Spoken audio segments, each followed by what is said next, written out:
free games.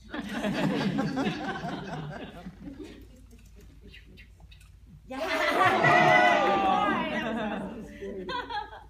So cute. Geralyn and I are going to go on a dancing road show. Circus act. Yeah.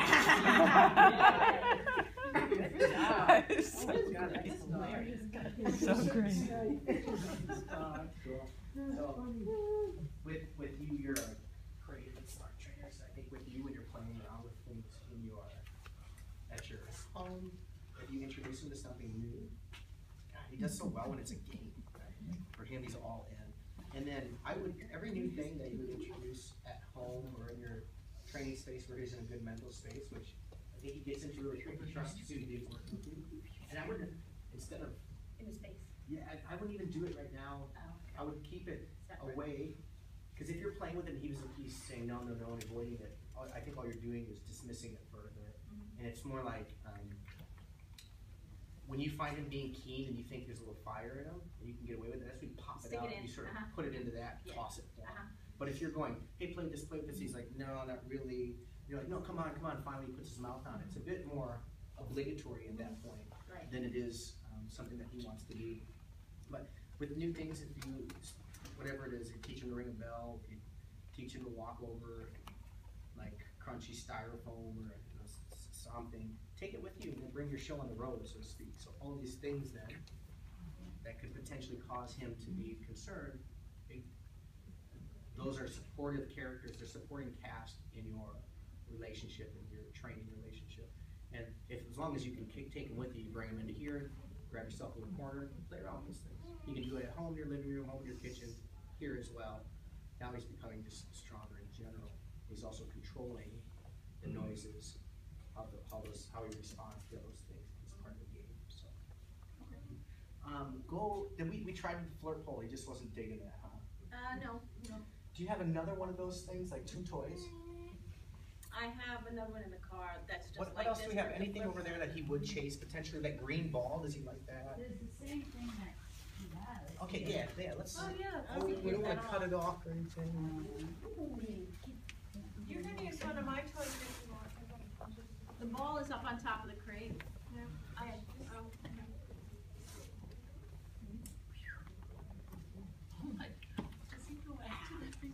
I would like to see it just before we just get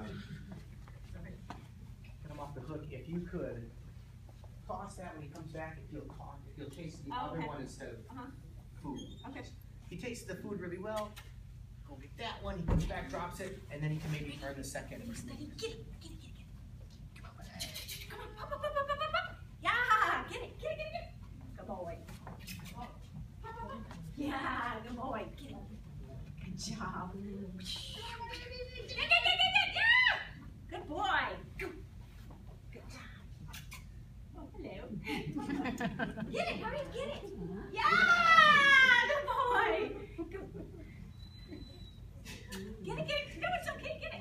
Get it. His body language doesn't change too much. His tail stays high. Like, those are things I look for. Like, does he diminish too much? Ready, go.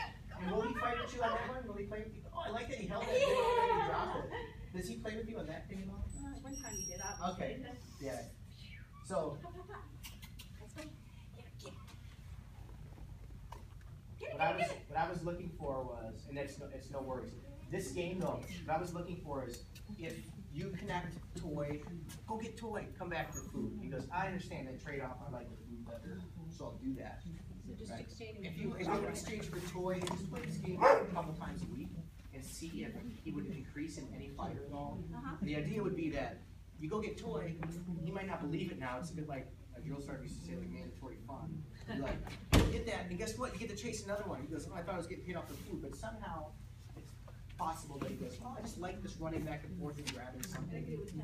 Tennis balls for sure, like this back and forth. And all you want to do is just see him, like, find his inner wolf.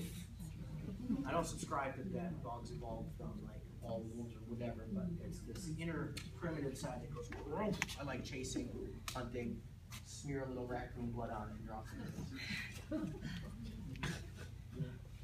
I love the idea. I'd be interested if you would email me something, let me know his progress. If you start playing around with this desensitization stuff, not just this play game, but with some of the environmental things that change it. And if you at home, I don't know what your living situation is, but if you can afford to like trash up an area so that you can go searching for food and find things, that would be good. If you want me to send you Gatorade bottles, I'll start drinking. Thunderstorms are problems, fireworks are problems, all this stuff.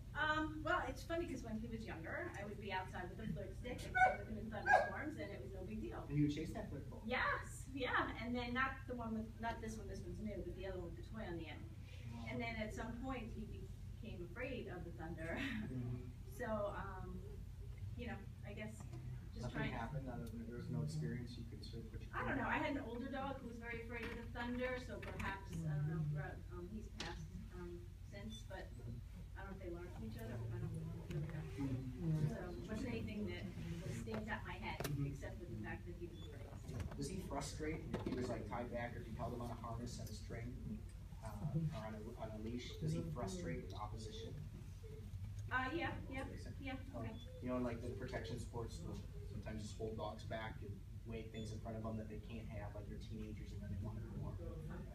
And if he wasn't offended by that pressure or resistance, if it actually frustrated him forward into things, in some protection sports like him, that might be something that you could consider. First, you would put a harness on him, make sure that he's cool, he's probably worn that before, no problem. Then you would put a line on him, and make sure he's comfortable dragging the line, and then you might put something like you might put a food bowl out and let him just slightly pull you to it, so that he learns this resistance training. And if he learns to power through resistance training, you can start to up it a little bit, like putting more resistance, and he fights through, and then you let him go, he fights through and let him go. This all would be aimed at being able to just tie him back and him to be forward through opposition, and would give you a chance of maybe being able to frustrate him out. If he's not frustrated in front of him with something, if he doesn't dig it at all, it's not going to work. It's a long shot to me, but some dogs, if you just put a little bit of barrier in front of them, sometimes they get a bit ticked about it. He doesn't strike because he can be pissed off, but they just go, hey, I want it more now. Okay. You're doing great stuff. You're lovely. Thank you. Thank you.